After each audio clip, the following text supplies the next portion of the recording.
Já parou para pensar quantas coisas na vida que valem a pena preservar?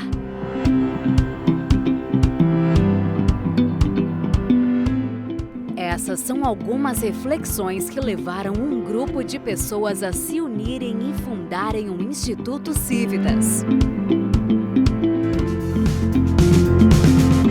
Conheça nosso site e nossas redes sociais. Olá, conversaremos hoje com Eliezer Bulhões de Carvalho, doutor e mestre em transporte, engenheiro civil e administrador de empresas. É também professor universitário, servidor público federal e trabalha na área de infraestrutura de transporte. É autor do livro Transportar é Preciso, uma proposta liberal, com o economista Adriano Paranaíba, autor de mais de 40 artigos científicos também na área de transporte e com ênfase no transporte hidroviário. Eliezer, obrigado por aceitar o convite, obrigado por estar visitando aqui mais uma entrevista do Instituto Cívitas, e hoje nós vamos falar sobre hidrovia. O brasileiro conhece muito pouco sobre o que é transporte na água, né? O máximo de contato que a gente tem é quando chove muito, e as rodovias e as estradas e as avenidas viram hidrovias, né? Mas isso é uma área muito específica da engenharia de transporte, e que o Brasil tem um imenso potencial inexplorado, né? E o objetivo de a gente estar batendo esse papo aqui hoje é justamente para você contar para a gente a oportunidade que a gente está perdendo, o que já foi feito, o que está vindo aí pela frente, o que já foi resolvido, os problemas que persistem. Fique à vontade. Bom, obrigado, Laudelino, obrigado pelo convite primeiro do Instituto Cívitas. Para mim é sempre a possibilidade de poder conversar um pouco, né? Não só nas minhas aulas, que eu sou também professor, quando eu dou aula em pós, eu faço alguma palestra. É realmente eu vejo que o pessoal vai se despertando, assim, porque é impressionante como o país com tanta água, né? O Brasil é com 12% de toda a água doce do mundo, com rios que, quando os europeus vêm conversar com a gente, vêm buscar assim, informações, até trocar experiências europeias, holandeses, belgas, franceses, né, alemães que têm uma experiência muito grande de hidrovias, quando eles olham o nosso potencial, eles param e falam assim, por que não, né? Isso não está acontecendo. Mas isso tem um porquê. Eu vou contar um caos. Tem uma história, né? Um caos que eu acompanhei na imprensa uns anos atrás. Teve um evento em São Paulo sobre crise hídrica, alguma coisa assim. E veio uma especialista da Califórnia, aí ela ficou hospedada num hotel lá. Ela chegou, foi difícil ir do aeroporto para o hotel por causa de chuva. Aí, em frente ao hotel dela, inundou. Quando a água baixou, o dia seguinte, ela foi para o evento, e durante o evento ela foi no Tietê, olhando o Tietê quase transbordando. Aí ela chegou no evento e perguntou: de que crise hídrica vocês estão falando? Desde ontem eu só vejo água em volta. Pois é uma outra questão também que a gente coloca muito, são os usos múltiplos, né, e o gerenciamento do recurso hídrico. Então a gente tem no Brasil vários discursos que infelizmente, são discursos que eles não estão integrados. Todo mundo prega cada vez mais a interconexão do conhecimento, a forma de você conseguir levar toda a infraestrutura, ou o próprio conhecimento de uma forma cinética. Não, quando na prática no Brasil, você vê claramente uma desassociação. Cada um tentando resolver o seu problema e não olhando o problema de uma forma geral, que esse é a grande questão. O Tietê, a gente vai ter até um slide bem legal do Tietê, como era o Tietê na década de 40, como ele é hoje, e o que poderia ser o Tietê agora, né? E está desperdiçando a oportunidade do Rio Tietê, do Rio Pinheiros, né, de transformar ele até numa via navegável dentro de São Paulo. Como já foi, isso aí acontece. Foi. Eu lembro de ver fotografia do pessoal, competição de remo, nadando, eu vou colocar, exatamente. Várias coisas que podia fazer no Tietê. Ele não era reto como é hoje, né? Ele parecia que ele já vinha sofrendo as alterações para que ele fosse melhor utilizado. E de repente se abandonou. Ele se transformando, infelizmente, até brinco com o pessoal, ele se transformou numa vala, no esgoto. Onde você, dos 100, 200 quilômetros depois da capital, você já tem navegação, você já tem atividades de turismo, de lazer. Mais para cima no Rio. Descendo mais o Rio, indo em direção ao Paraná, que ele é um afluente do Paraná. Então, porque o Tietê é bem interessante, né? Ele é um dos poucos rios que não vão para o mar. Ele nasce ali na Serra do Mar, né? Em vez de ele ir para Santos, ele faz o inverso, ele corre para o interior.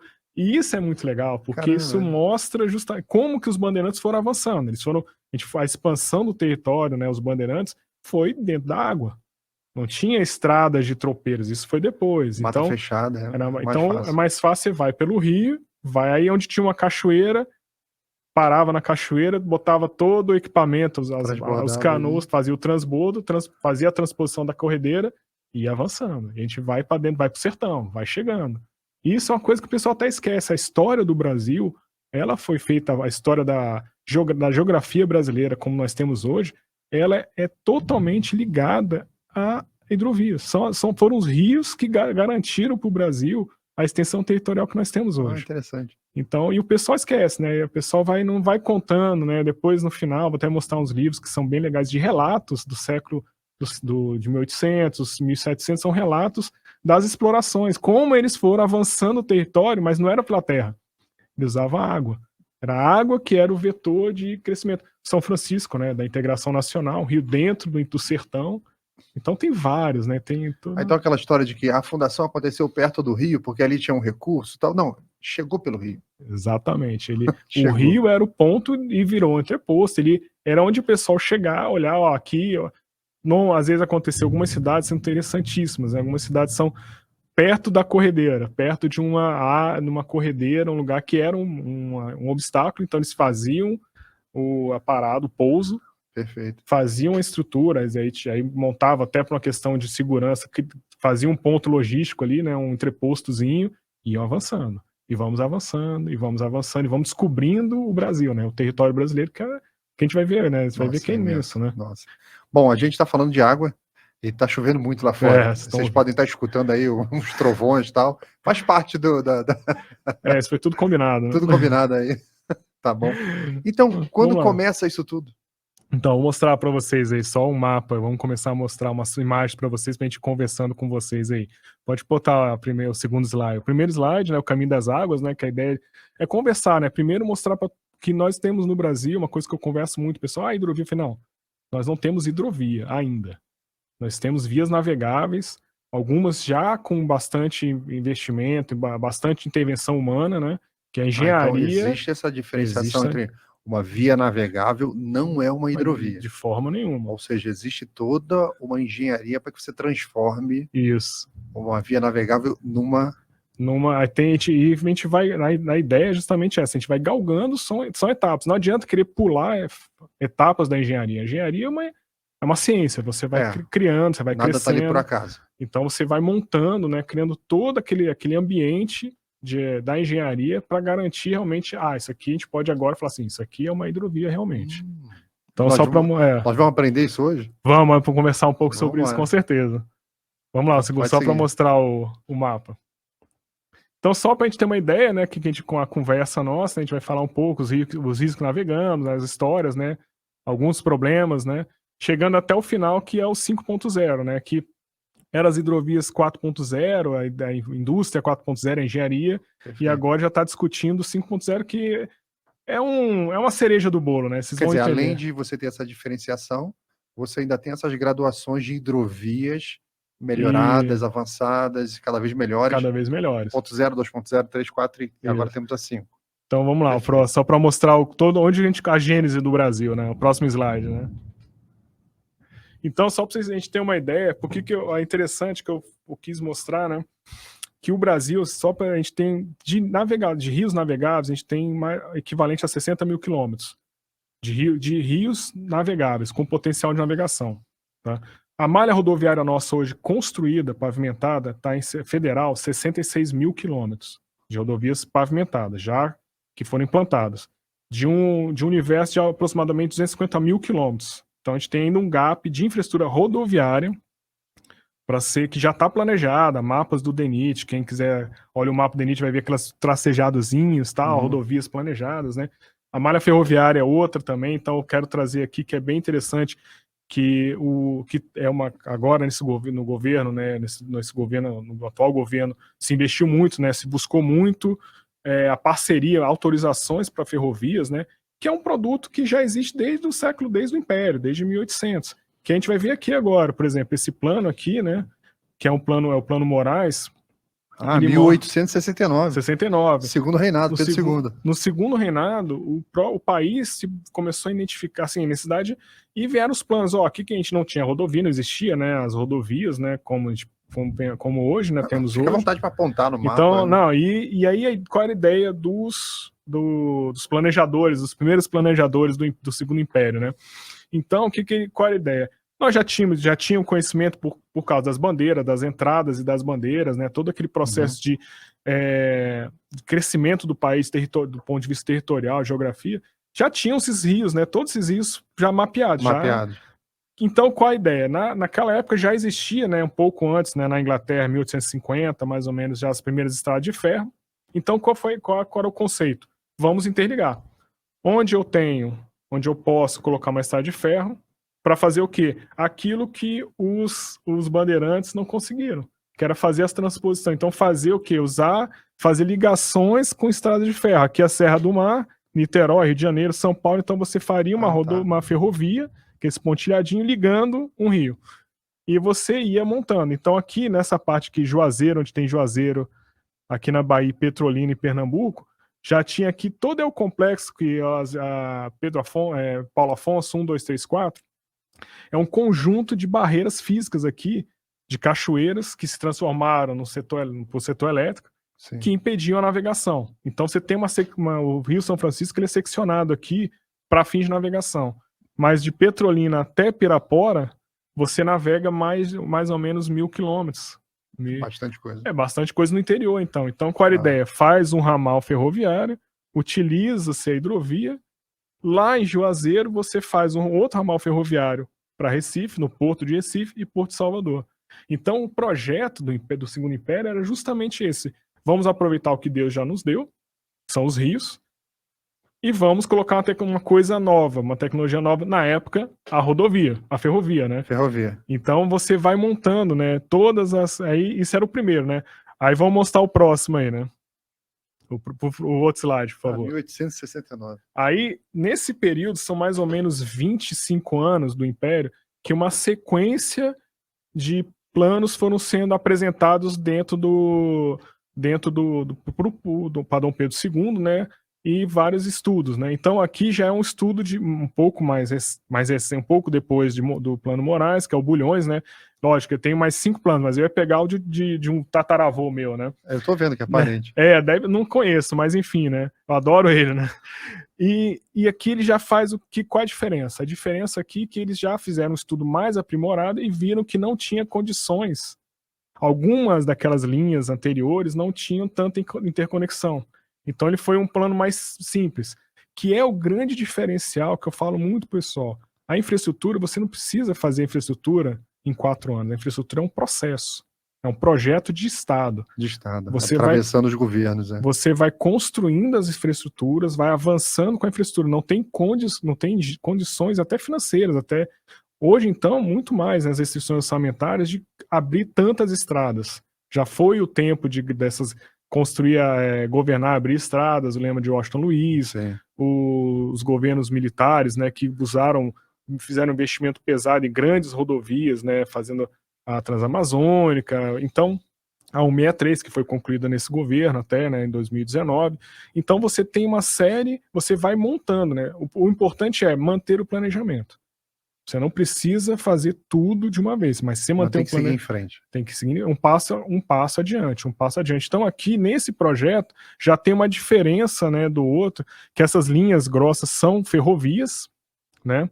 E as pontilhadas eram as hidrovias que iam sendo aproveitadas. Inverteu, né? Inverteu. Ele fez uma inversão. Então, aqui, ó, você vem aqui com uma ferrovia em Goiás, cidade de Goiás, não tinha Goiânia ainda. A Goiânia está aqui só para representativo, mas não existia na época. E você vem com uma ferrovia até aqui o Rio Paraná. E aqui em Guaíra tinha uma grande cachoeira, né, que era as 7 quedas do Guaíra. Dizem as famosas 7 quedas. Dizem que eram mais bonitas do que a de Itaipu, né? Verdade, que foi afogada pelo lago de Itaipu também. E aqui você faria um transbordo. E você pegaria a ferrovia saindo do Rio de Janeiro, Niterói, descendo São Paulo pelo interior do Rio Grande do Sul do país, né? Para fazer as conexões. E aqui você faria uma ferrovia, pegaria aqui o Rio Tocantins, iria até aqui, onde hoje é Imperatriz, na cidade de Imperatriz. Aqui também tem tem um pedaço do Rio Tocantins que é navegável, aqui não tem, que é justamente hoje onde é Tucuruí, depois você iria de navegação até Belém. Então, ele era, comparando com o anterior, ele era muito mais modesto. Claro. Mas ele falou, a gente não tem tanto dinheiro, vamos fazer os principais, ligando as principais capitais, estados, né, do interior. Por que só do interior? Porque, se a gente olhar pelo mapa, mais da metade das capitais brasileiras são banhadas pelo mar e tem um porto para chamar de seu. Sim. Então a parte de cabotagem ela já estava bem consolidada. A navegação, o pessoal saía de Fortaleza, por exemplo, Rio de Janeiro. A época era bastante utilizado, né? A companhia, o Lloyd brasileiro, o próprio Barão de Mauá, ele tinha uma companhia de navegação que capitalizou ele. Não foi a ferrovia, ele tinha companhia de navegação que capitalizou ele para que ele pudesse também começar a empreitar, né? A ser um investidor em ferrovias. Isso é bem interessante. Porque ele lançou um cabo do Brasil até a Europa.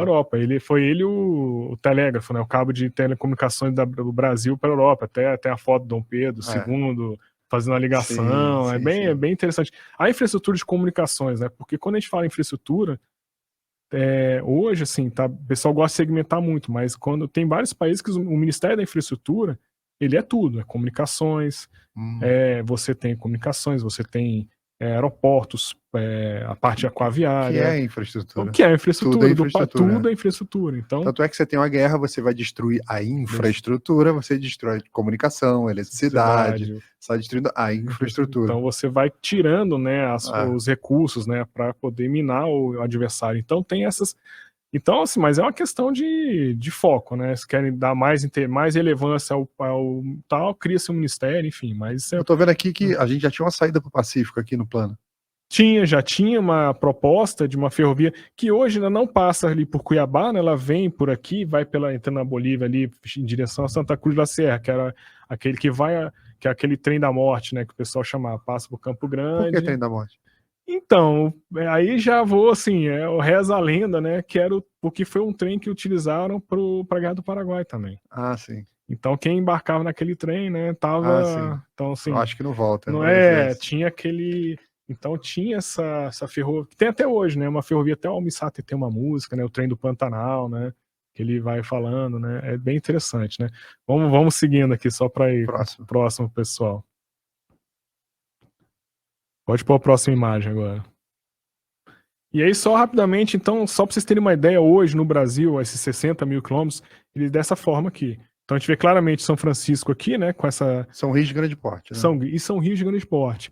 Os rios, o que eu até falo assim, pessoal, a gente compara muito, a gente tem no mundo, né, são 3 grandes sistemas sistemas de hidrovias, países, né, ou no caso vai ser aqui, trabalham com a hidrovia para transportar carga, de grande porte mesmo, usam intensivamente, né. Nós temos na Europa, né, o sistema europeu, a Rússia, que ele fez uma interligação de 7 lagos, então ele sai do Báltico até o Mar Negro e vai fazendo uma interligação, né? É bem interessante o projeto deles. Temos a navegação norte-americana canadense, né? Nos grandes lagos, fazendo aquela navegação de grandes lagos, e o sistema americano, que é o do Mississippi, Tennessee, Ohio, que seria o equivalente nosso ao Tocantins Araguaia, que ele está bem no meio, né? Ele corta o Brasil de norte a sul, né? E numa área que agora, que a gente vai conversar um pouco depois, uma área com potencial agrícola muito grande. Então a gente tem a produção agrícola. Para escoar a produção agrícola. Então ele tem uma... Nossa, o frete é muito mais barato, a comida é mais barata. E lá, diferente e o sistema chinês. Temos também no Rio Amarelo, né, principalmente, a gente tem uma navegação de grande porte, né, na China. E aí você tem, assim, por que eu falo isso? Assim, porque onde se produz conhecimento. São esses. Na Rússia nem tanto, né? A Rússia o sistema hidroviário ele parou no tempo, né? Ele fez a infraestrutura e se utiliza. Mas na China, nos Estados Unidos principalmente, e na Europa, eles buscam sempre estar buscando melhorias incrementais no sistema. Por mais que o sistema já esteja consolidado, eles sempre têm que estar buscando melhorias do sistema. Por quê? O transporte rodoviário, ele, pela natureza dele, ele captura passageiros, ele captura carga, ele é muito mais convidativo para uma empresa, para uma logística de empresa, porque ele é porta a porta. Essa é a grande diferença, né? Ele consegue tirar de um navio, por exemplo, um container, e levar na porta da sua empresa aqui em Brasília. Dentro da fábrica. Entrega dentro da fábrica. Isso faz uma diferença muito grande. Então, sim, o que eles buscam, principalmente na Europa, né, que tem uma rede hidroviária até bem consolidada, eles buscam o que, basicamente? Não deixar que o setor hidroviário entre em colapso pela concorrência natural, os modos de transporte. Então, eles tentam trabalhar o que? Muitas das vezes, e até com subsídios, eles dão uma bonificação para o uso, né, o preço do combustível para as embarcações de navegação fluvial europeu, na Europa, na União Europeia, eles têm um incentivo. Então, é mais barato um pouco para você utilizar esse modo. São formas de incentivar e manter, né? Sim. Porque é uma tendência, né? O pessoal tem pelas facilidades. Só que no Brasil é interessante, que quando a gente olha no Brasil, boa parte a mais importante para a navegação é justamente onde nós não temos infraestrutura, que é a região norte do país. Nós já somos agraciados com uma grande rede hidroviária de larga dimensão, com oceanos, né? Com rios largos. Os navegadores espanhóis, portugueses, eles entravam pelo Amazonas e continuavam. E falavam, é um outro oceano, aqui não via uma margem, não via outra margem, e falava, essa ilha é enorme. E eles iam avançando, quando até chegar em Iquitos, né? Aí tem vários livros os livros que contam um pouco, né? Trazem um pouco de relatos dessa exploração, né? Francisco de Olerã, vão contando a história, né? No início dos descobrimentos, da chegada dos europeus, dos primeiros europeus na terra de Veracruz, né? Então você vê claramente que existe. O que falta é o quê? As possibilidades de fazer uma integração. Aí pode botar o próximo slide aí pra gente ver mais ou menos o que acontece aí no próximo slide. Então aqui, né, aqui esse vermelho aqui, vocês vão ver um pouco, tá? Esse desenho aqui em vermelho mais forte, foi eu que fiz só para ilustrar, né? Que é a malha ferroviária. Atual. Então nós temos uma malha ferroviária concentrada no centro, aqui no sudeste do Brasil, né? Bem concentrada, com uma linha indo até ali Mato Grosso, assim, Mato Grosso do Sul, Mato Grosso, com pouca conexão com o rio. Então você está atravessando os rios com nenhuma conexão. Com nenhuma conexão. Esse é uma das grandes questões de oportunidade. Por exemplo, a Norte-Sul, né? Fiz aqui foi eu que fiz, tá, gente? Não tá meio retão assim, meio tosco assim. Mas é a Norte-Sul, que é uma discussão até que muitos colegas falam comigo, né? Não, mas se fizer, mas a Norte-Sul vai... Porque indo de Brasília a Belém, né, nesse sentido Norte-Sul, nós temos a Belém-Brasília, a rodovia. Nós temos uma hidrovia que tem potencial, né, de uso, mas não é utilizada, e a ferrovia Norte-Sul agora, chegando até o sul do país, fazendo uma interconexão com outras malhas ferroviárias. Aí o pessoal, não, mas aí vai abandonar a hidrovia, não precisa mais. Negativo. A quantidade de produção dessa região aqui, ela passa em muito o que nós temos hoje de capacidade ferroviária. Então, essa falácia, né, não, porque já tem uma ferrovia... Vai sobrar. Não vai ter, vai ter um desperdício. Não. Não. Pode colocar que vai ter movimentação, tem interesse. E aqui é interessante, porque a Norte-Sul, o projeto original da Norte-Sul, ele iria ir para Belém. Mas ela foi aproveitando, na época, Carajás, que vem de Estado de Ferro de Carajás, ela cruza e vem para Itaqui, que era o porto da Vale também, da Vale do Rio Doce. Então, a Vale do Rio Doce, ela verticalizou o transporte, a logística dela na época. Então, porque era um ganho de escala dela. Ela tinha que fazer tudo, ela produz, ela explora, né, faz o extrativismo, coloca na ferrovia dela, né, na ferrovia Estado de Ferro Carajás, e vai até o porto de Itaqui, Ponta da Madeira, que é o porto dela. Então, a logística feita da Vale foi feita dessa forma. A mesma forma que aqui no quadrilátero ferrível, você tem Estado de Ferro Vitória Minas, que você sai aqui da região aqui de Itabira, né, toda a região do Quadrático Rio Mineiro, e vem numa ferrovia e algumas dutovias até de minério, e vem para o porto de Vitória, Tubarão. Então eles vão, a Vale resolver o problema dela de logística. Ela não quer conversar, ela não queria na época, né, que era um projeto também, né, de estruturante dela, ela não queria depender de terceiros, então ela fez a estrutura dela. Terceiro que você diz é governo ou parceria? Não, parcerias, assim, uma tá. empresa, uma outra pessoa, porque se quebra a logística dela da exploração do minério de ferro... Eu lembrei do Olacir de Moraes. Que tentou, né, fazer uma ferrovia da soja, né, então ele fez um investimento, enfim, isso, né. E eu acho que o governo não fez a parte dele. Daí a contrapartida não... E quebrou a logística dele. Exatamente. Não, porque ele tinha na época ainda não era como hoje a produtividade das áreas agrícolas, né, não tá como agora, assim, aquela época, 30 anos atrás, né. Começando. Ainda tava, mas era uma terra muito boa, e ele viu que se ele quisesse aumentar a produtividade dele, ele desafogar a logística. Ele precisava, que é hoje o que acontece no Mato Grosso. Com o norte do Mato Grosso, nós temos aqui a navegação aqui pelo Tapajós, né? Então, e hoje temos uma rodovia ali, que é a rodovia a rodovia 163, a BR-163, que é a Cuiabá-Santarém. Então você está dizendo que existem produtores que estão sendo limitados pela logística. Sim, sim. Hoje o norte do Mato Grosso... Obrigado. Hoje o norte do Mato Grosso, ele tem esse limitante justo de aumentar até as áreas e até aumentar a produtividade, porque ele tem um problema da logística. E aí, qual a alternativa? Que está nos projetos, né, nos planos, no Plano Nacional de Viação Ferroviário, dentro do anexo da lei do Sistema Nacional Viário do Brasil, tem um anexo que tem o subsistema rodoviário. Aí tem a lista da BR-101, BR-116 e tal, BR-040, né? Aí tem o início e o fim dela, tudo arrumadinho, assim, tudo bem colocado. Temos o subsistema ferroviário com as EFs, estradas de ferro. Temos o sistema hidroviário com as HNs, agora são denominadas HNs, né, hidrovias nacionais, né? Isso foi feito agora em 2019, criou-se essa nomenclatura de hidrovias nacionais, né?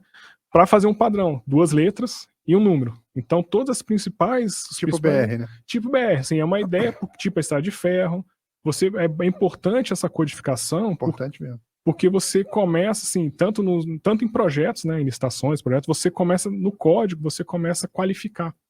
Sai daquele Rio Amazonas, HN 100. Rio Paraguai, HN 950. Rio Paraná, HN 900. E tem toda uma metodologia, né? Foi criada a metodologia, né? Foi desenvolvida na DENIT. Eu que estava na frente na época, né? Que era uma discussão minha de 2010. E eu fui construindo, né, todo o conceito, a teoria e tal. Em 2019 a gente conseguiu internalizar isso. Então foi documentado, porque é muito importante qualificar. A infraestrutura, você tem que qualificar ela, você tem que mostrar que ela realmente está ali para isso. Ela existe, no momento no papel, em alguns casos, mas ela existe e agora é só fomentar ela. Você precisa... E são detalhes, ó, por exemplo, só fechando essa parte aqui já tá, essa secção já foi resolvida, que é a Tucuruí. Conector. Fizeram a hidrelétrica, 1980, concluíram as eclusas em 2010, são 2 câmaras de eclusa, são enormes, as maiores câmaras de eclusa do mundo, quase. Perdeu agora para 3 Gargantas, né? Mas até antes de 3 Gargantas na China, eram as maiores portas das eclusas no mundo. É mesmo? Era um desnível de 36 metros, né, cara? Então você tinha uma porta de ferro de 36 metros, assim, a coisa... É fantástico, quando você vê como você é pequeno de frente à engenharia quando você vê essas obras, né? Itaipu, você... Fiquei sabendo que a 3 Gargantas, eles procuraram empresas pelo mundo para fazer as turbinas, né? E só encontraram no Brasil, uma empresa no interior de São Paulo que tinha feito de Itaipu. Alguma história assim que eu li. Sim, é uma coisa que eu falo, o pessoal, a gente conversa muito, fala, ó, a engenharia brasileira, ela não pede para ninguém no mundo. A engenharia de construção brasileira, ela tem casos de sucesso em todas as áreas. Túneis. Espetaculares. Hidrelétricas, grandes hidrelétricas. A gente não precisa, não tem essa preocupação, a gente não tem de ter que importar, né? Sim. O que a gente importaria... material, né? Algum material que também não... Sim, aí é uma questão mais de economia, né? Vamos comprar, vamos dizer, trilhos chineses. Cara, mas fizeram uma porta de 36 metros aqui. Aqui no Brasil, foi feita no Brasil. Eu cheguei até algumas vezes numa empresa chamada Bardella. Mas explica pra gente o que é uma eclusa. Então, a eclusa, vou até depois mostrar, tem um vídeo para vocês, mas a eclusa nada mais é do que uma câmara que vai fazer um elevador para o navio, para a embarcação.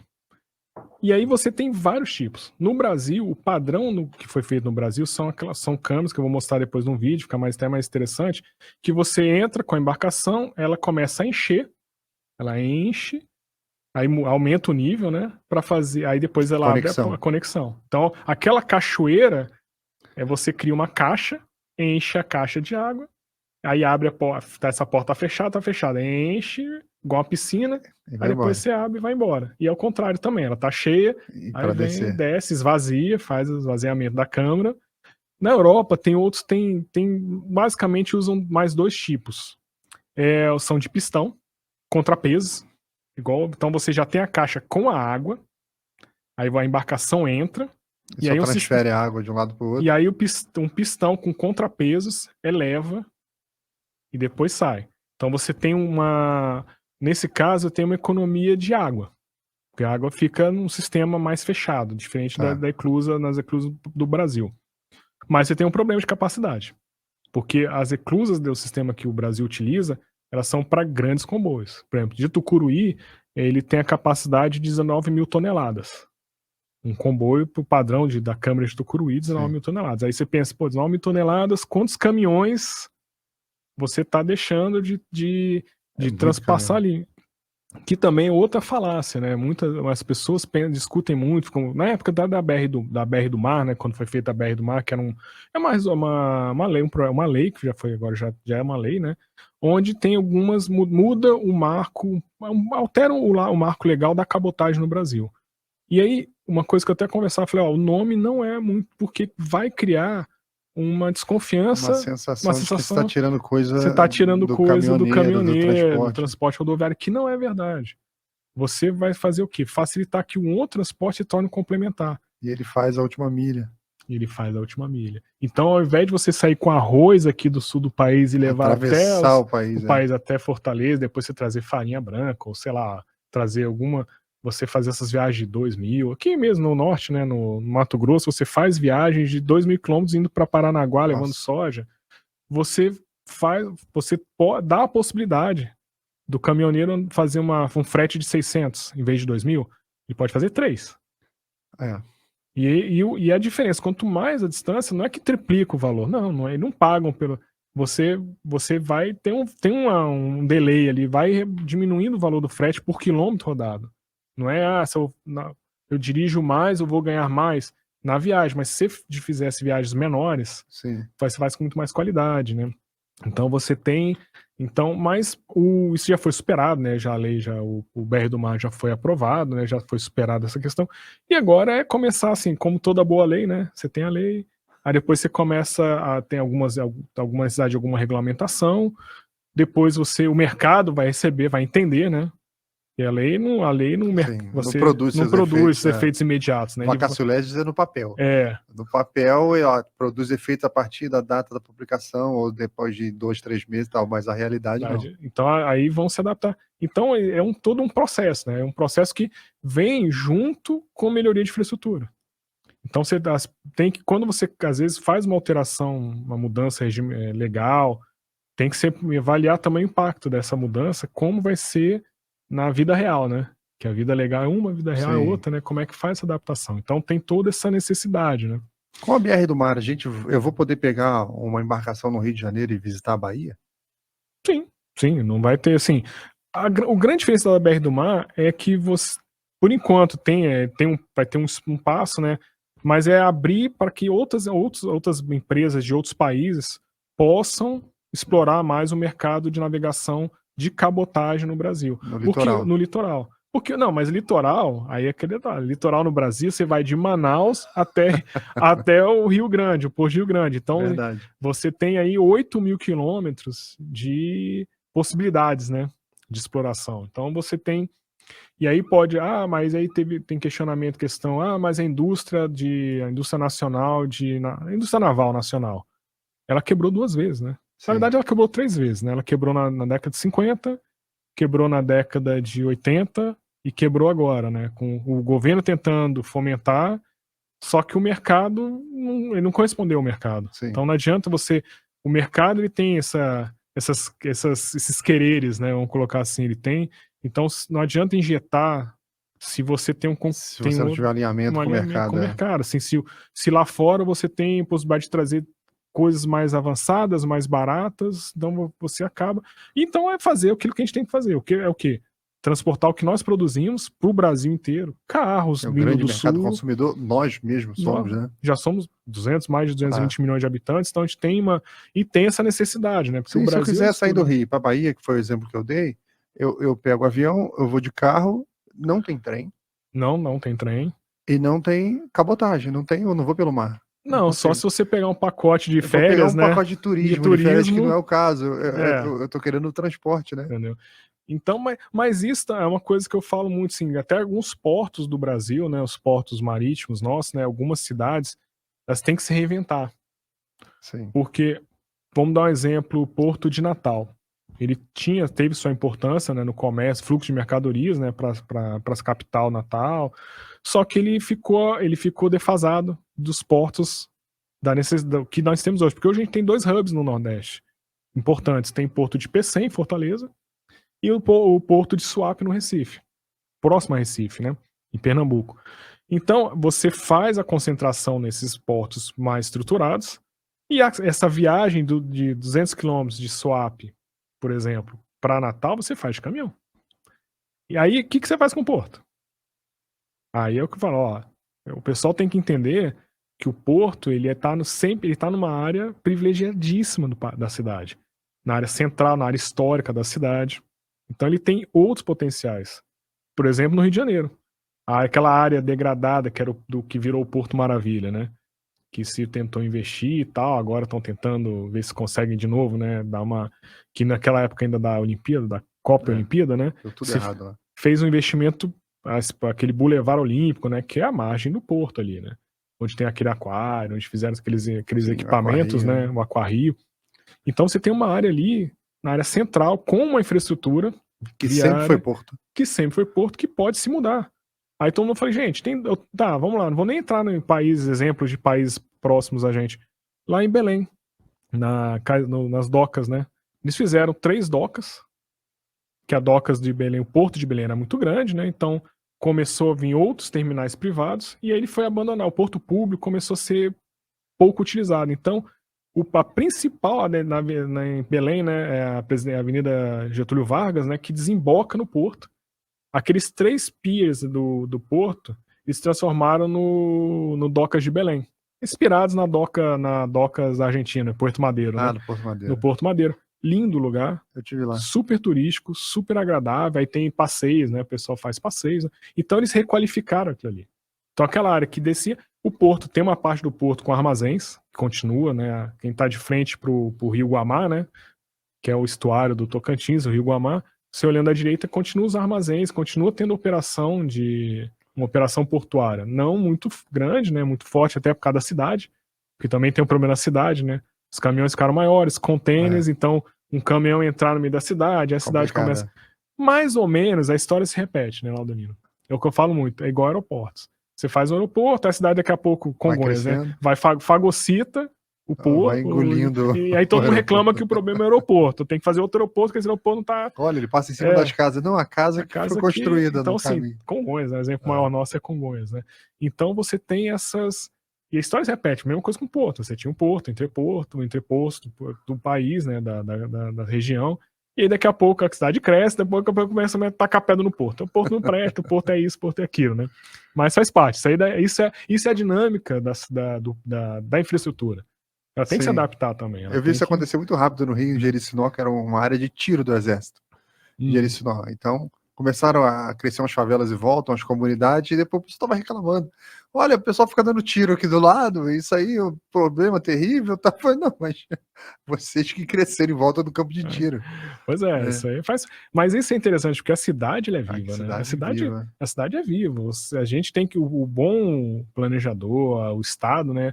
E as pessoas que vivem, eles têm que estar sempre, pô. Então, vai aparecer. Não é de uma hora para outra também.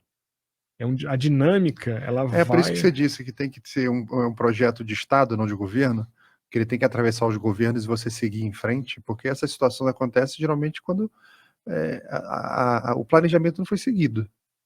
Né? Você foi abraçando o aeroporto, o porto, e foi um negócio sem nenhum tipo de planejamento, até que se tornou um problema. Se seguisse o planejamento inicial, não seria um problema, seria um porto funcionando, um aeroporto funcionando.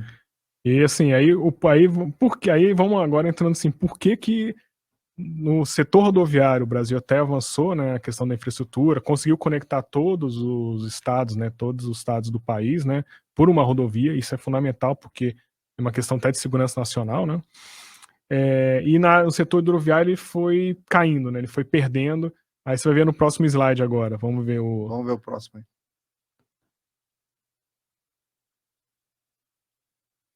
Que aí eu vou aqui só mostrando mais ou menos o que foi o setor, a organização, né, do Estado, né, com sei lá, o setor aquaviário, né. Então, aí começa na República, né, 1910, né, a Inspetoria Federal de Portos, Rios e Canais, e a reestrutura, né, o primeiro governo, Primeira República, né, aquela ideia da burocracia, do estamento burocrático, né, então se viu, não, precisamos criar estruturas de inspetoria, que na verdade a Marinha do Brasil era responsável, a Armada do Brasil, né, a Marinha era responsável por essa guarda, esse controle dos portos, né. Aqui em 1910 a gente estava terminando de pagar o encilhamento, que foi a maior dívida que o Brasil teve, a maior crise que a gente teve, olhando para trás da história, do mensalão, petrolão, essas coisas que o Brasil caiu num buraco tremendo.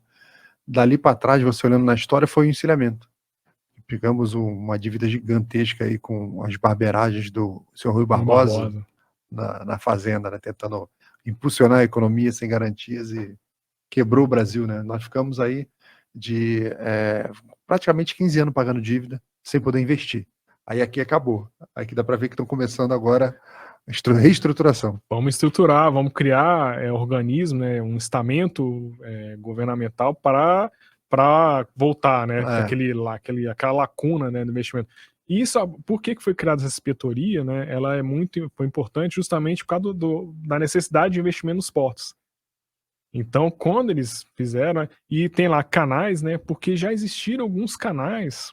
No Rio de Janeiro tinha um canal de 100 quilômetros, foi construído por um privado, lá na região de Campos, né? Ele criou um canal para o escoamento da cana. Lógico, ele seguindo o exemplo que foi feito na Inglaterra, exemplo que foi feito na França. Você tem uns canais em Cabo Frio também, pessoal de sal, Salinas, ali, Arraial do Cabo. Você está falando aqui, eu estou lembrando, tem uns canais construídos, é verdade. Foram construídos para fazer o quê? Escoar a produção. Escoar a produção. Mas eram embarcações pequenas, né? Mas uma embarcação pequena, eu brinco com o pessoal, né? Compridas. Um peniche, né? Que a gente tinha um comparativo com o que tem em Portugal, né? Ela carrega 400 toneladas. Pô, para aquela época, 400 toneladas... É muita coisa. É muita coisa. E os canais eram estreitos, era interessante. Tinha forma de tração com boi, né? Então você colocava um boi de um lado da margem, com um cabo, né? E ele ia... sim. Então você ia puxando. Então você podia botar muito mais. Você podia fazer um comboio, né? De várias embarcações, né? Que ele ia puxando, né? Ficava mais leve até pro animal, né? Então você ia fazendo tinha essa possibilidade, né? É uma forma que é muito do que foi também na Inglaterra. Pô, a Inglaterra é uma ilha, não tem o Tâmisa, não tem outro, mas tem até tem um livro até que mostra os canais que vem desde 1600. Então a história da navegação interior na Inglaterra, assim, uma tradução livre minha agora. Então eles vão mostrando o canal tal foi criado, e teve uns que sumiram, né? Ficaram só uma peça histórica, enfim, né? Mas é interessante que você vai vendo que os países foram aproveitando o que eles tinham na época e onde é que ela caiu? Quando criou-se a ferrovia. Que era a modernidade, máquina a vapor, o cavalo a vapor, né? Então, você vai tirando, né, tirando de um modo, aparece um novo modo, e eu falo muito conversando, brincando, pessoal, eu ainda tenho trabalho, mas o dia que inventar o teletransporte, acabou a brincadeira. Aí eu já não tenho mais, vou fazer outra coisa, né? Vou vender coco na praia, mas enquanto não tiver o teletransporte, estamos juntos, né? Aí depois de 33, né? Já chegando ali, já entrando quase no Estado Novo, né? Já cria um departamento nacional, a ideia dos grandes departamentos nacionais, né? Departamento ferroviário, departamento BNR, você começa a criar, né, cada um com um departamento, né? Aí tem o Nacional de Portos e Navegação, da NPN. Aí depois você vai vendo que a cada mais ou menos 30, até menos de 10 anos, você tá tendo uma nova, igual o time de futebol, né? Começa a engrenar, cai. Aí muda, e o problema que eu falo muito, né? Quando você cria, você muda, né? Vamos pensar de 33 para 66, foram 33 anos. Foi uma fase no setor de navegação interior que teve muito desenvolvimento. No sul do país se desenvolveu, alguns planos que estruturaram algumas obras que foram feitas a posteriori. Então, nessa época do DNPN... troca de regimes aqui. Também. Vargas, militares. Vai trocando. Abertura. Então, você vai... E aí, quando cria o DNPVN, né, que é Portos e Vias Navegáveis, e as descentralizações criam 8 regiões, né, áreas regionais, que o Brasil é muito grande, né? Já é uma outra. E aí, qual o problema? Você perde nessas mudanças, não só físicas, né? Por exemplo, a sede do NPVN é aquele onde é o Museu do Mar, aquele museu no Rio ali em frente, o Calango Albino lá, o museu... Como é que é? É ótimo, né? Eu adoro quando chamam assim, os cariocas falaram pra mim isso lá, eles, o Guggenheim. Ali na Praça Mauá? Na Praça Mauá, tem aquele... Eu chamo do Museu de Bóson de Higgs, entendeu? Que é aquela partícula que você não consegue enxergar, né? É invisível. Porque tu entra no museu não tem acervo. Aí eu falo, é o museu do Bóson de Higgs, eu sei. Então do lado Praça tem um prédio Mauá ali, tem um prédio que é o Museu da Manhã, né? Tem o Museu da Manhã, né? O Calango Albino. O acervo vai chegar amanhã. Vai estar chegando, tá vindo, sim, ele vem muita tecnologia. E você tem do lado, acho que é o Museu de Ar, Museu do Mar. Acho que é o Museu do Mar, que tem uma ondulação. Que fizeram um teto ondulado ali para fazer a conexão do prédio principal com o anexo, que era a sede do NPVN no Rio. Era ali? Era ali. Então nessa fase, então quando você sai de um para o outro, existe uma quebra, uma ruptura até de pessoas, conhecimento, material, você começa assim, você vai perdendo, né? Diferente dessa fase do DNPN para o DNR, vamos fazer um comparativo com o rodoviário, né? O sistema rodoviário, ele foi sendo DNR até aqui, até em 2001. Então você tem um contínuo numa autarquia. Perfeito. E você vai criando conhecimento, aí tem o Instituto de Pesquisas Rodoviárias, nós temos o Instituto de Pesquisas Hidroviárias, que é lá no Caju, né, e tá subutilizado, né, ele tá lá, né, mas não tá bem, poderia ser melhor aproveitado, aí já faz parte desse não aproveitamento hidroviário brasileiro. Vai se perdendo, aí vai para um lado, aí vai ser para um outro, não, agora ele vai pendurar no Ministério do Transporte, não, agora ele pendura no céu, pendura na Docas, ele ficou um tempo pendurado na Docas do Rio, numa companhia Docas, mas ele tinha que ver o Brasil inteiro. Então, assim, tem uma série de detalhes, né, que quem vem de fora, fala assim, pô, mas por quê, né? Isso até um artigo, até um artigo que eu mostro, né, a evolução, né, ou a involução dos... depois você mostra os livros. Aí tem a Portobras, né, quando se cria, né, aí se o governo, aí eu não lembro se é o Gás ou o Médici, enfim, eu não sou... a gente tem que criar uma empresa, que é a Hold, né, a Portobras era a Hold, e todos aqueles portos, vamos pendurar eles, as companhias docas, dentro dessa Hold, que vai fazer, e aqui as administrações hidroviárias aí é interessantíssimo, né, porque na lei de criação da Portobras, quando da extinção do DNPVN, tem lá um artigo com disposições transitórias, né, que fala assim, enquanto não se criar uma empresa ou um departamento específico para navegação interior, fica-se provisoriamente na Portobras as administrações hidroviárias, que eram essas descentralizações regionais. Perfeito. Aí botaram lá, mas provisoriamente, e o provisório durou até 90. Então ficou 25 anos o setor de hidrovias provisoriamente numa empresa que tinha como, até no estatuto, no regimento dela, pensar nos portos. E pensar para fora, para o litoral e não para o interior. Só que a gente lembrando que o interior, a gente tem 8 mil quilômetros, eu um Brasil inteiro com vários rios com potencial, mas a gente está olhando só para fora. Então, você coloca num terceiro plano, numa hierarquia de Estado, né, de planejamento de infraestrutura, que vai mostrando por quê, né? Por que aconteceu, né? Tá aqui, ó. Aqui é uma fotografia, né? A liquidação da Portobras, né? Com Collor, né? E aí você corta a Portobras, mas as docas continuam. E as administrações continuam nessa, assim, não conseguem, né, não serem emancipados, não conseguem criar uma estrutura e fica pendurado. Então por exemplo, tinha, né, agora não tem mais, mas tinha a Codomar, Docas do Maranhão, né, que era do Porto de Itaqui, que foi feita para o Porto de Itaqui. O Porto de Itaqui depois foi criado na época da lei dos portos do Collor, né? Ele falava que se o Estado criasse uma empresa portuária, o ativo do federal deveria ser obrigatoriamente passar para o Estado. Então, no Maranhão de Caraimap, a empresa maranhense de portos, então, o porto de São Luís, lá, os portos federais, eles foram para a EMAP, tinha uma docas do Maranhão, e ela continua, e a razão de existir dela era uma administração hidroviária do Nordeste. Ela não tinha mais aquela figura do porto, do docas do Maranhão, porque os portos do Maranhão federais foram passados para essa empresa estadual, mas a parte hidroviária continuou. Aí você vê que não tem um projeto de Estado continuado, né? Não, e foram... Ele está fazendo a gestão, a administração do que sobrou, que está ali, não sei o que fazer.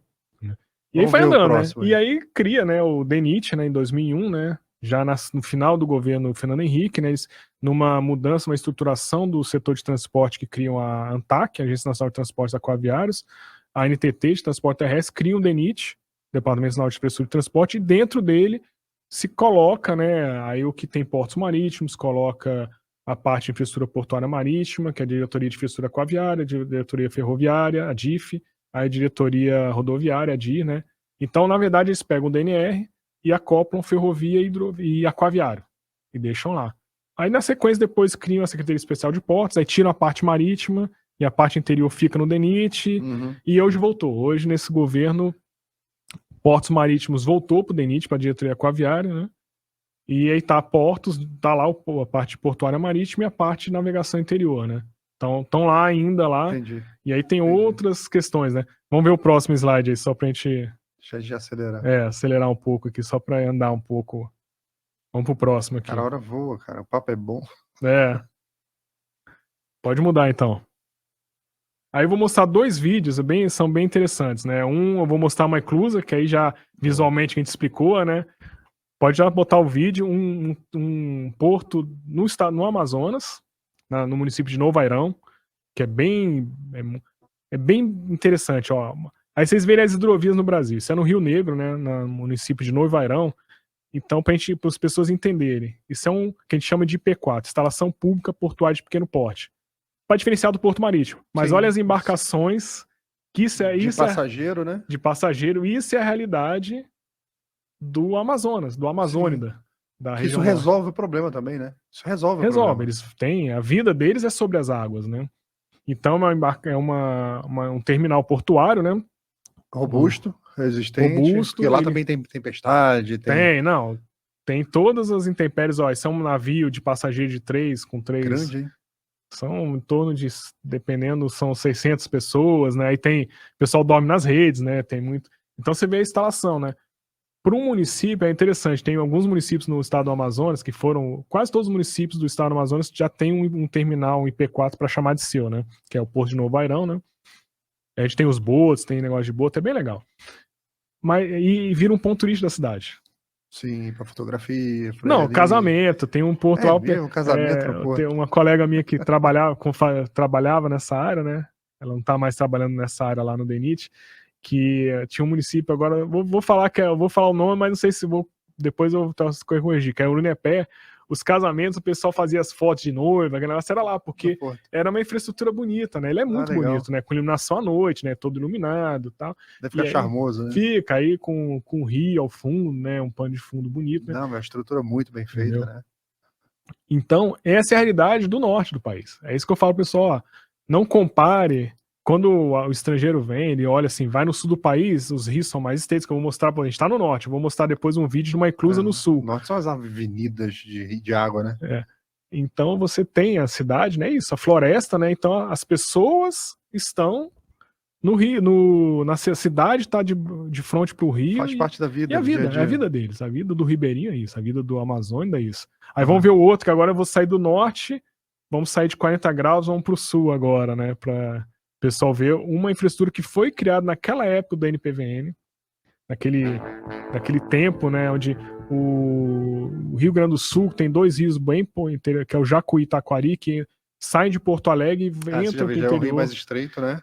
é um rio mais estreito, né, mais fechado, né? Há uma câmara de eclusa que carrega mais ou menos 4.000 toneladas a capacidade. No caso, a eclusa está carregando. Ela tá cheia e as comportas estão vazando ali, com problema de infiltração. Entendi. Isso aí foi quando que no trabalho que eu faço, né? Vistoria. Eu fazia as vistorias e era interessante. É aqui, a eclusa tá no centro aqui. A câmara da eclusa, né?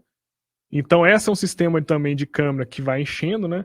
E a porta dela é interessante, ela não sobe, ela deita. Essa porta tem 2 pistões que ela deita. Assim, ela aproveita aí para liberar pro navio, né? É uma marcação de boia aqui. Né? O canal, porque a sinalização é um fator determinante de segurança, né?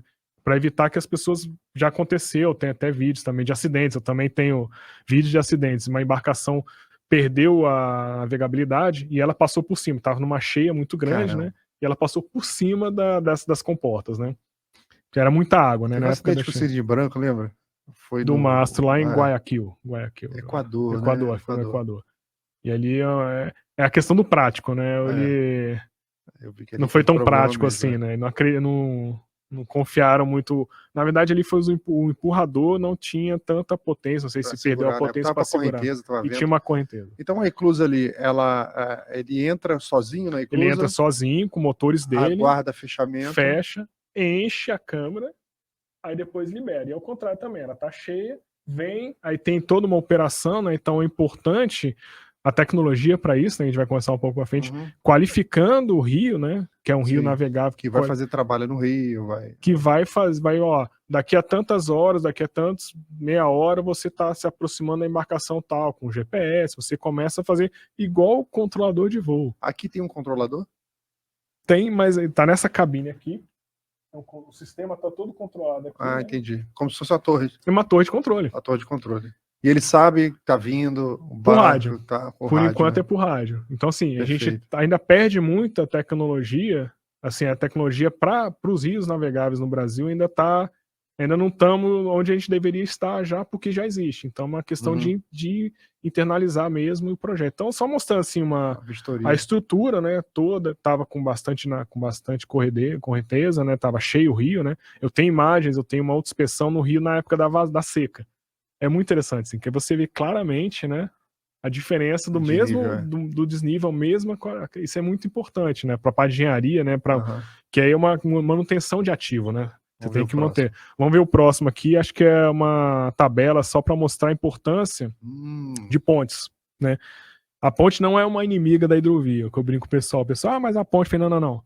A ponte, ela tem um fator fundamental para o transporte no Brasil, no mundo, né? Então, isso é uma tabela de preços. De preço, para 2010. Quem não tinha ponte de travessia. E tinha que pagar para fazer a travessia. Isso. Não sei se vocês lembram, Vamos lá, pedestre gratuito, bicicleta gratuito, um animal já começa a pagar, moto paga, automóvel pequeno, caminhão tá pagando também, truque vazio. Uma carreta ali tá pagando R$110 uma travessia. Uma travessia. E se tiver que voltar, paga de novo? Paga de novo. Tem isso, 130 ali, ó. Aí pode ser 110 carregada, 96 vazia, né? Ela vai cheia, volta vazia. E a ponte não paga nada. E a ponte não paga. A gente já construiu, né? Então, esse caso é um caso mais emblemático, né? Que é o caso esse governo concluiu a ponte do Abunã, tá?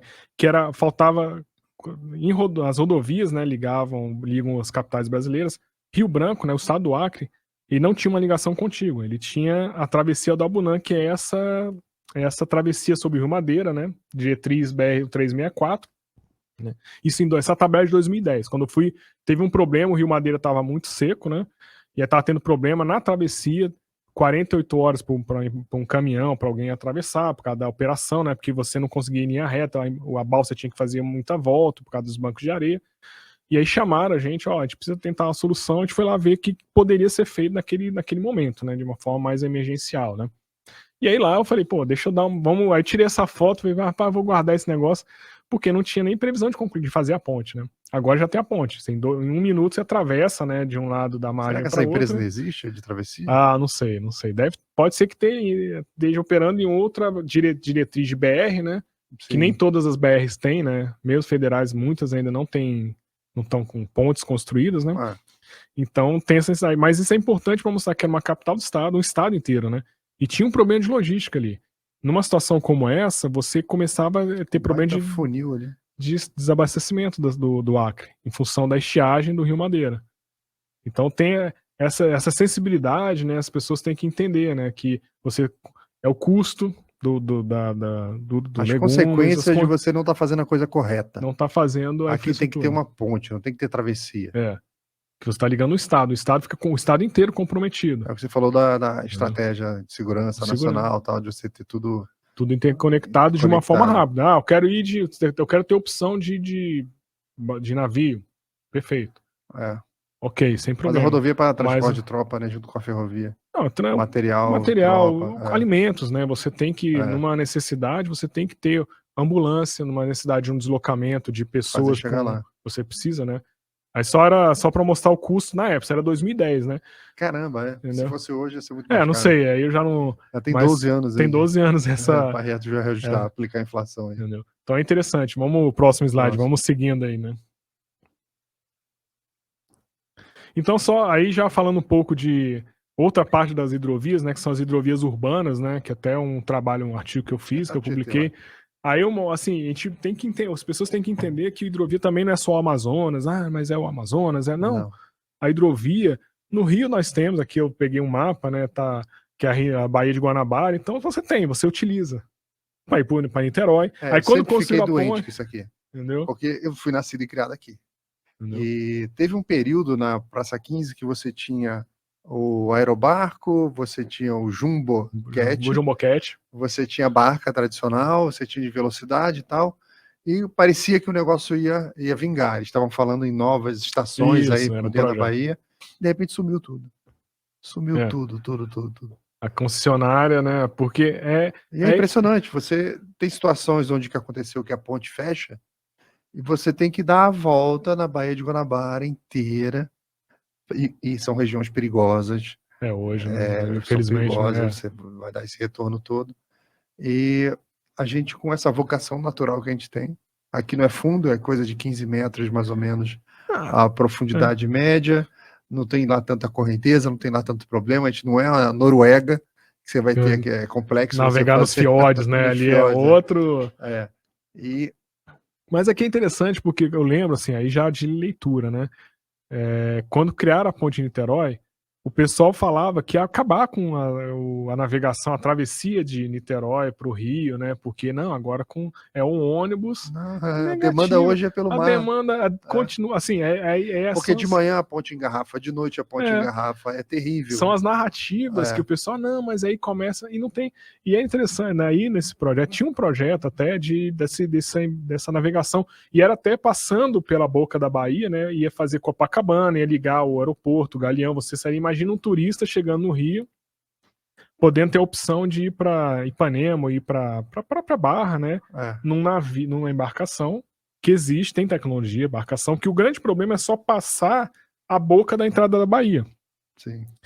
Passou a boca ali.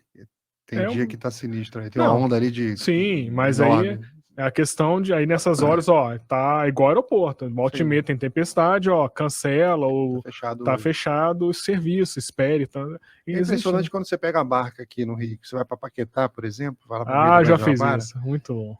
E você olha que a Ilha do Governador, aquela ponta da Ilha do Governador, você tá na barca, você olha de um lado, ali é a Ilha do Governador. Aí você olha assim, ali São Gonçalo. São próximos assim? Aí você fala, caramba, eu dou toda esta volta para chegar lá em São Gonçalo? Por que isso não é algo mais fluido? Tô falando do mar, né? Tô falando de um rio, a maior capital do país, né? Que é o Tietê, que o pessoal fazia lazer, navegação, e agora você não vê nada, você vê só... Você olha pro Tietê, você tá vendo ali as marginais, né? E ele, você olha para ele tem cara de pista, né? Ele tem uma pinta de pista. Preparado, assim. E aí o pessoal, não, mas é diferente. Cara, aí eu falo pro pessoal, olha só, vamos lá. Aí pego foto da Fran, vamos lá. Aí dá exemplo gourmetizado, né? Vamos lá, Fran, do Senna. Aí o pessoal passando aqueles batomuxes. Aqueles barcos compridos carregando carga. Aí você tem carga de contêiner que abastecem centros de distribuição ou mercados próximos. Você tem passageiros fazendo agora, o navio de transporte, por exemplo, fluvial aí no Rio, ele consome muito menos combustível do que um caminhão, porque para você se movimentar na água é diferente de uma estrada. Isso. Né? A água depois pega o embalo, ele vai, se mantém, então você carrega ali 50 vezes mais carga, consumindo menos combustível. Ou seja, é ecológico. Vamos conversar sobre isso Vamos ver se é o próximo slide. Pode botar o próximo aí. E essa parte de hidrovias urbanas eu fiz. Aí já essa pergunta que eu sempre faço, né? Temos hidrovias? Então vou mostrando para vocês que hoje a gente não tem hidrovia ainda. Aí mostrando um pouco, já indo para essa parte da economia, dos ganhos ambientais. Esse aqui é muito interessante, né? Isso aqui é um mapa temático do avanço da fronteira agrícola no Brasil para soja, tá? Só peguei a soja porque... De baixo, E aí você vai vendo claramente, 74, né? Você vê todo o sul do país, né? Avançando em algumas áreas do centro-sul. Aí vamos dar um salto vamos lá, para 90. Já começa uma exploração do centro, né? Do centro-oeste, né? Depois do desenvolvimento da Embrapa na parte dos cerrados, né? Consolidação em 2000, e você vai vendo que está indo para o norte. Então, a produção de soja está avançando em direção onde? Aos rios do norte. Podendo fazer o quê? Você tirar, agora vamos chegar aqui em 2020... Os rios estão atravessando as regiões aí. Então, ao invés de você pegar a carga daqui e descer 2.000 quilômetros para Santos, 2.400 para Paranaguá, você pode fazer aqui, ó. Hoje você faz uma perna com a BR, né, 163, até Itaituba, Miritituba, e depois você pega o Tapajós, um trecho de 250 quilômetros, e depois pega o Amazonas. Sim, sai no mar. Se você avança o Tapajós até a região, você você tira essa perna. Nossa. E leva... Você leva 3.000 caminhões num navio. Numa embarcação. Dá a volta no litoral e entrega com frete muito mais barato. Que foi o que aconteceu com a conclusão da 163, que ela já era certeza em 2018 que ia ser aquele trecho mais crítico da 163 para chegar nos portos de Miritituba, aqui, né, que é o entroncamento com a Transamazônica 230. Você já estava em 2019 ia acontecer. Era um fato, assim, já estava tudo, já tinha orçamento, ia acontecer mesmo. No ano seguinte, 2020, o frete brasileiro do soja foi mais barato do que o americano. Então você vê... Sem hidrovia. Usando só um trechinho da hidrovia, tombando e indo para o Amazonas. Então só os fretes para os mercados, tanto europeu como chinês. E você dá um boom, né, que a gente chama do paralelo 16, você dá um boom aqui nos portos do norte, do Arco Norte. Perfeito. Então você... e o retrato... Desenvolvimento regional... E você estava mostrando, você estava vendo, você tinha que acompanhar esses mapas, né? Aí é que a gente estava falando nisso. Um setor está pensando na agricultura, o outro está pensando em energia, o outro está pensando em transporte, ninguém está pensando junto, ninguém está vendo a mesma tela, né? De Estado, né? De Estado, tudo, né? ao mesmo tempo. Então vamos só ao próximo aqui, já entrando um pouco nessa questão da economia, né? Agenda 2030, né? Então só para mostrar aqui, né? É um slide aqui, porque isso aqui é só um artigo, né, que foi agora saiu publicado agora numa revista internacional, que mostra o setor hidroviário e seus vários onde os tentáculos. Onde é que ele vai, junto à Agenda 2030. Então a gente tem lá em cima desenvolvimento regional, então você cria infraestruturas resilientes, você desenvolve, você não depende de uma área, você depende da parte mais próxima, podendo deslocar usos múltiplos, que aí entra na parte de água, você tem as emissões, né, das embarcações, então energia eficiente, então entra numa parte de energia acessível, proteção dos sistemas aquáticos, porque é importante, você não consegue navegar no Tietê poluído. Tem estudos até chineses, né, que falam assim, que a movimentação da água pelas embarcações é benéfica para as águas, para elas oxigenarem. Sim, para não ficar parada. Para não ficar parada. Então, assim, em ambientes mais lênticos, né, que a gente chama... Que passa com a hélice oxigenando. Oxigenando. Então, assim, é o que a gente faz no aquário, né, quando você tem peixe. Exatamente. Você tem que ficar oxigenando a água. Tem que estar fazendo o filtro lá, passando e oxigenando, né.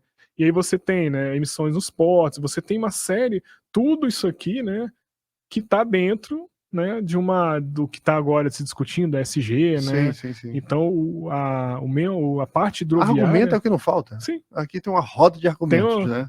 Tem mais de 130 artigos que foram discutidos, foi um trabalho de taxonomia, né, de estado da arte, né, dos artigos que está se discutindo no mundo. Perfeito. Sobre isso, né? Então, só mostrando assim, como é aderente, né, à Agenda 2030, desse ponto de vista, como trabalhar, né? Perfeito. Vamos pro próximo agora, já estamos indo mais para os finalmente agora, né? Então a gente tem, né, agora, aí entra a parte da tecnologia, né? Eu falo, né, uma janela de oportunidades, né, para o modo hidroviário, né? Isso aqui é dentro do Rio São Francisco, no Lago Sobradinho, que é um lago que tem uma eclusa, né, de Sobradinho também, que liga para chegar até Petrolina de Juazeiro, visitei, foi feita uma eclusa, né, que hoje é utilizada pelo turismo. Tem aquele Rio Sol, né, aquela empresa de vinhos, que faz o vapor do vinho. Olha que legal. Então eles têm um passeio, né, que utilizam o ápice do passeio é a eclusagem. Aí o pessoal vai tomando vinho, passeando, vendo, né, que é lindo, né, é uma área do sertão, né, um sol, um sertão, uma luz, e você tem um mar, né? O mar interior, né? É fantástico, né? A navegação do Sobradinho é fantástico, né? Então vamos entrando agora já, próximo, por favor. Isso eu estava numa embarcação. Então, né, vamos, como é que a gente pode trabalhar, né? Vamos utilizar o que a gente está, 5G, né? Tecnologia, para você buscar o quê? Dentro do setor. Trazer todas as ferramentas de informações, de dados, né, e transformar em informações, porque qual o grande problema, assim, você tem que, igual numa aerovia, né, num avião, você tem que ter os mapas, você tem que, numa rodovia é muito fácil, né, você tem, numa ferrovia também, você tem delimitada a estrada, às vezes se você não tiver uma sinalização vertical, na placa de curva, esquerda, direita, numa noite você pode descer uma ribanceira. É verdade. Né? Mesma coisa no Rio. No Rio é pior, porque você não está vendo embaixo. Sim. Você tem as margens, mas você não sabe se está muito profundo, se está vindo uma tempestade. Pode mudar tudo. Pode mudar tudo. Então, trazendo, e aí o 5G, né, a importância de ter a possibilidade maior de amplificar o dado. E aí com dado de várias formas, aí a gente trabalha com dados de meteorologia, dados de levantamento de batimetria, que você tem que ter batimetrias, né, que é você vê o fundo do rio, né, você começa a olhar o fundo, porque na rodovia você tá vendo, tem um buraco, você marca um buraco no Waze agora, tem um buraco ali na frente, tem um acidente. Numa hidrovia, você hoje ainda no Brasil, a gente usa muito aviso rádio marinha. Então você vai sair a posição e fica meio regional, por ali. Não, fala assim, foi informado e tem lá os avisos marinha, né, você avisa os navegantes. Aí você entra no site da marinha, você vai baixa o caderno do rio tal, aí você vê os avisos navegantes. A placa tal tá derrubada, tem um perigo isolado, uma pedra, uma embarcação que tá fundeada ali. Você é papel. Você não tem isso ainda no ambiente de internet, né? Então, esse é a ida do 4.0, da tecnologia do rio para transformar numa hidrovia, né? Aí vamos pro próximo agora. Tá quase acabando, né? Já tá quase. Tem mais 6 minutos. Aí o que teremos, né? Tendo essa tecnologia, né? Pode passar. Aí a gente vai ter melhor desempenho, segurança, porque o navegador, ele quer o quê? A tranquilidade. Ele quer navegar sabendo que, ele quer transportar. O negócio dele é botar tonelada, levar pro porto, descarregar e vambora. E segue. Vida que segue. Então você tem interligação, dados operacionais atualizados, então você começa a criar, não evita, mas você pode diminuir tragédias, acidentes, como uma vez aconteceu no Xingu, 4 anos atrás, com um navio perto de Porto de Mós, um navio de passageiro, parecido com aquele que a gente viu, de 3 andares, ele não tinha um aviso, né? Aí depois descobriram que ele não estava naquela linha, não podia operar, mas enfim, não vamos entrar nesse mérito agora, isso aí já teve inquérito, tudo. Mas ele não tinha informações da tempestade que estava se aproximando. Então, quando ela se aproximou, ele não teve tempo de ir para uma margem para tentar se proteger. E como ele é uma gaiola, né? Aí, mas tinha também. Alto, né? Ele é alto, então o centro de gravidade dele é muito diferente, não é baixo, e tá no meio mais ou menos da embarcação, então ele aderna muito maior. E aí, quando você começa a tomar uma tempestade adernar, tem uma hora que ele acaba, que foi o que aconteceu. Então, se tivesse informações disponíveis para todos, né, em aplicativos, que aí pega o Inimet, junta, faz redes locais, né? Você pode. Você tendo a informação, o pessoal local se vira para conseguir. Se vira. Tá disponível, eles vão arrumar um jeito. Eu já vi em comunidades interessantíssimas, assim, a gente fez um projeto de educação para os ribeirinhos, com a Marinha do Brasil e a Universidade Federal do Pará. Tinha campanha de conscientização, né, de vários aspectos, escalpelamento, para não danificar a sinalização que existe, né? Então a gente fazia as campanhas com a parceria, né, O governo tem que fazer isso, o governo tem que juntar as forças, né? Cada um tem 10 caraminguá, 10 real, junta 10 é 30. Se tiver cada um usando 10, não vai fazer para lugar nenhum. E aí eu perguntei, a universidade criou um joguinho para as crianças com realidade virtual. Eu falei, cara, não, isso aí as crianças não vão, né? No Amazonas não tem. E eles me explicaram, não, o Ribeirinho lá, o distrito, a comunidadezinha, tem um ponto lá, tem uma cadeia, um ponto que recebe sinal. Que tem internet. Tem internet. Então eles juntos e vão lá, juntam lá, o pessoal baixa o joguinho, baixa o grupo, WhatsApp, Twitter. Embora. E depois, assim, então tem aquele momento de... Que legal. Então, assim, eu falei, quando eles falaram isso pra mim, eu falei, eles são do Pará. Eu falei, pô, eles estão lá, né? Que a gente aqui em Brasília, internet em qualquer lugar, né? Aí eu falei, então, olha, então tem essa possibilidade, então tem esse potencial. Eles usam, a gente não precisa ficar inventando, né? Então o próximo, por favor. E aí, né, o 5.0 é o quê? Você criar esse ambiente, né, de níveis operacionais dentro de uma internet das coisas, né? Buscando foco o quê? Que o 5.0 é diferente do que foi há poucos anos. É engraçado como a modernidade, a informação, ela vai atropelando os conceitos, né? Até 2 anos atrás era 4.0, indústria 4.0, engenharia 4.0, já foi, acabou, foi ultrapassada. Porque eles, no 4.0, eles esqueceram o principal. E só focaram em tecnologia. Né? Só comunicação, 4G, assim, não, que vai vir um 5G, vai fazer tudo. Esqueceram do principal, a pessoa. Se o número 1, esse incremento do 4 por 5 é gente. Então essa é muito interessante, né? Porque você começa a focar, em nosso caso de hidrovias, é quem? É quem está na beira do rio, né? A gente tem que preocupar com quem está vendo uma embarcação passando, um comboio com riqueza passando, e o que vai vir para ele. A importância daquilo ali, né? Para ele. Tipo, ele olha e fala, pô, meu pai trabalha por causa daquilo ali. Meu sustento do meu pai. É o caminhoneiro da água, né? É a indústria, que tem uma indústria que está atrás da navegação, como também de implementos rodoviários. Existe uma indústria de implementos, né, de manutenção fluvial, de construção, que está por trás. É interessantíssimo, assim, que era abandonado. Então, no 5.0 é bem isso, né, buscando isso. Sim. Vamos pro próximo, só para a gente já ir fechando, né, até para mostrar uns livros aqui, pessoal, quem quiser. Pode mudar, isso. Então, assim, só rapidamente, né, então, uma ideia de criar 3 elementos, né, que você cria níveis de operação de infraestrutura, né. Você tem que qualificar aquele rio com elementos de infraestrutura, porque às vezes você nem precisa ter muita infraestrutura. No Rio Amazonas, por exemplo, você não precisa ter grande investimento em infraestrutura, você não precisa fazer clusa. Muita água. Você tem muita água, então você tem esse problema. Sinalização, você não precisa ter sinalização, porque as margens são 20 km. Você vai botar uma placa, uma boia, ela vai ser atropelada. Então não tem assim, você de acordo com o rio, com a característica do rio, vai mudar a preparação você vai preparar ele e ele passa algumas etapas. E aí, muito inspirado, né, na parte de como a gente trabalha com níveis de serviço em rodovia, né? Nível A, F.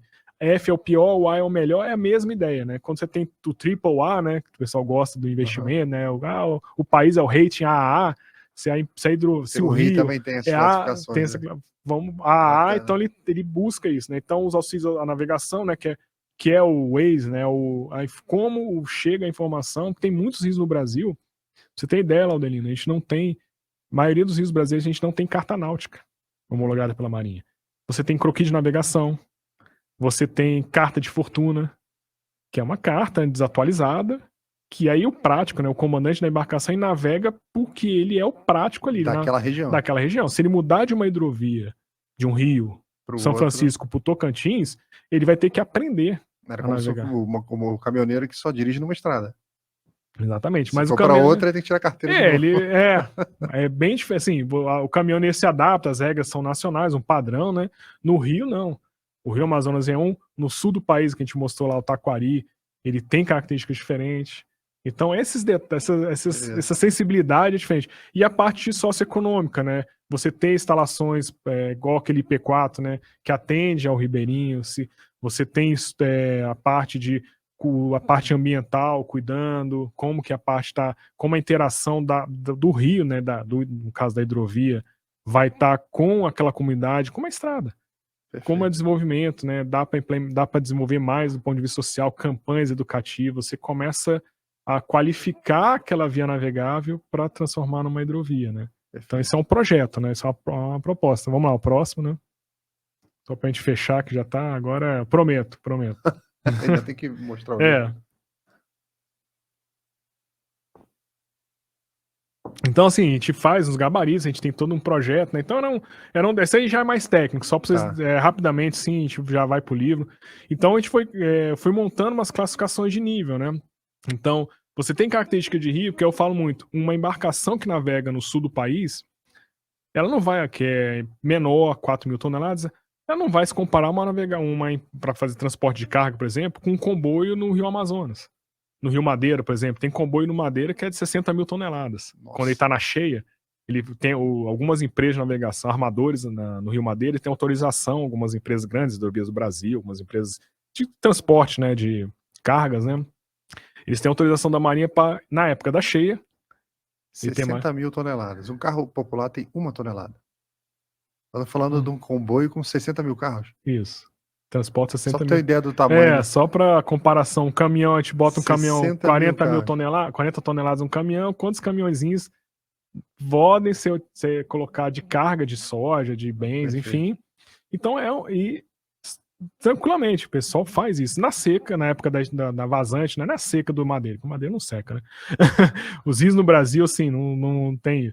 Até o São Francisco, que falam tanto, ele só precisa ser requalificado do que ele era um rio sem controle num período, e agora ele está com uma margem menor. Então tem formas até de, ambientalmente, que você cria áreas de nidificação de aves, áreas para criar para os peixes terem um aproveitamento. Então, até intervenções, e o pessoal americano, o pessoal americano faz muito isso, tem estudos sobre isso. Eles criam áreas, estreitam o rio, né, para o rio ficar mais profundo para navegação, mas essas áreas que ele vai estreitando vão criando tipo piscinas, vão criando áreas que servem para nidificação, servem para o próprio peixe da região, eles criaram aquelas áreas para fazer desova. Então, assim, tem vários, assim, tem muito contraponto, tem muita coisa assim que o pessoal cria muita mística, né, fala, não, olha só, isso aqui faz isso, né? Conta isso tudo no livro? Não, nesse livro não. Nesse não tinha como, né? Esse livro, vamos pro livro um pouco, né? Vou falar um pouco agora. Então, gente, a parte de hidrovias é isso. Eu vou contar rapidamente do livro e mostrar uns pro pessoal também, né? Então, Laudelino, nesse livro, na verdade, eu com o Adriano, né, que é economista, juntou um engenheiro com um economista, né? E o pessoal, foi na época, a gente lançou esse livro na época até assim, da época daquela greve dos caminhoneiros, né? E aí o pessoal, mas a gente tem que falar, contar um pouco, né? E aí a gente montou, a gente fala de todos os modos de transporte. Aí assim, a gente fez um livro falando assim, como a economia, como a gente pode, né, a engenharia com a economia, ela pode levar o Brasil, a infraestrutura nacional, que vai desde a rodovia, a gente fala um pouco do transporte aeroviário, faz uma comparação com o ferroviário, Bacana. Mostra, tem um capítulo, então a gente fez um capítulo para cada um. E ele está disponível, né? Eu tô vendo que tá disponível, da LVM. Consigo achar ele na todas as livrarias. Todas as livrarias. Amazon tá lá, tá. Esse no caso é seu, tá? Esse livro Muito obrigado. Esse é... O que você tem mais aí? Então, gente, só para fechar, né? Que aí o pessoal, que aí eu até brincando com meus amigos, né, pessoal, que eu tenho lugar de fala, né? Porque eu fui em todas as principais hidrovias do Brasil, eu tive esse prazer trabalhando, né? E navegar. E aí o pessoal pergunta a fonte, então, como é que a gente constrói, né? Tá? Então, uma fonte ótima, gente, 0800. Biblioteca do Senado. Tem PDF, né? Tem PDF. Dos livros e lá. Eles têm relatos como esse, né? Do Tietê, né? Uhum. Ele conta a navegação. Então, ele tem vários livros que contam daquela época do Império, como era a exploração. E o mais curioso, né? Aquela época era desbravadores mesmo, eles iam mostrando como sem recurso, não tinha GPS, não tinha, então eles iam explorando, era uma aventura, né? E eles vão fazendo os relatos e mostrando o rio, mostrando a geografia da região, vai descrevendo o país. Isso é muito legal. E tem outros, né? Por exemplo, esse foi do Tietê, eu trouxe só uns exemplos, né? Esse no Rio Paraguai, né? Esse eu tava até numa viagem minha, né? Aí no aeroporto eu encontrei, aí eu sou consumidor voraz, né? Principalmente da minha área, né? Então ele tem fotos, tem imagens do Rio, contando como ele vai nascendo, né? Como foi o Rio Paraguai, e contando um pouco da história de Cuiabá, a própria guerra.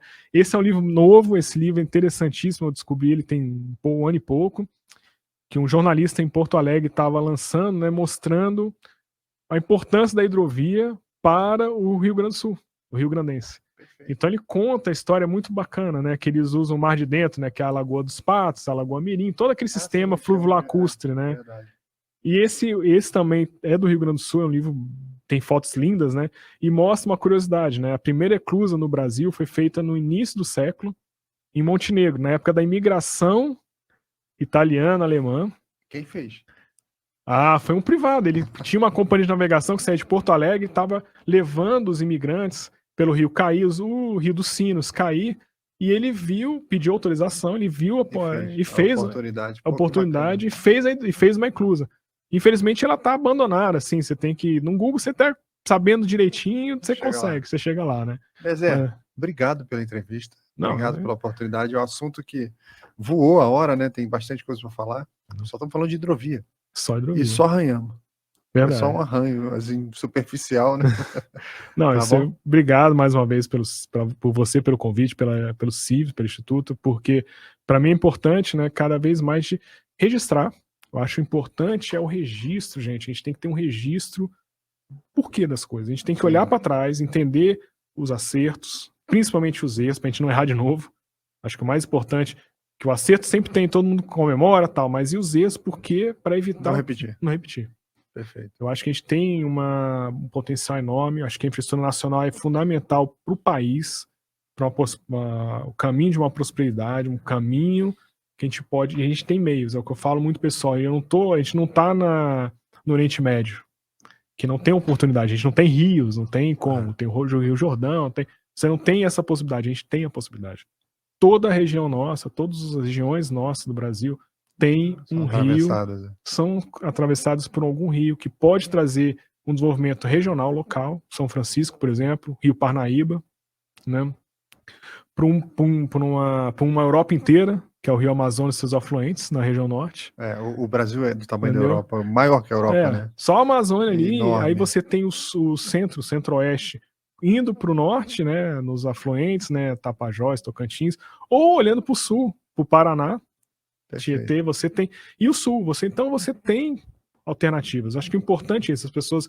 Aí os alunos, as pessoas entenderem, verem esse mapa, né? Todo mundo olha aquelas coisinhas azuis, né? Aqueles assim bonitinhos, mas não entendem que não é só água. A água é uso múltiplo.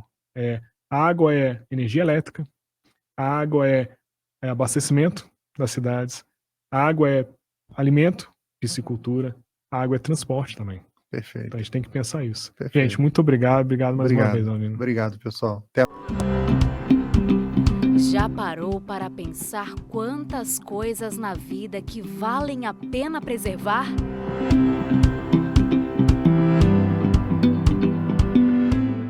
Essas são algumas reflexões que levaram um grupo de pessoas a se unirem e fundarem um Instituto Cívitas. Conheça nosso site e nossas redes sociais.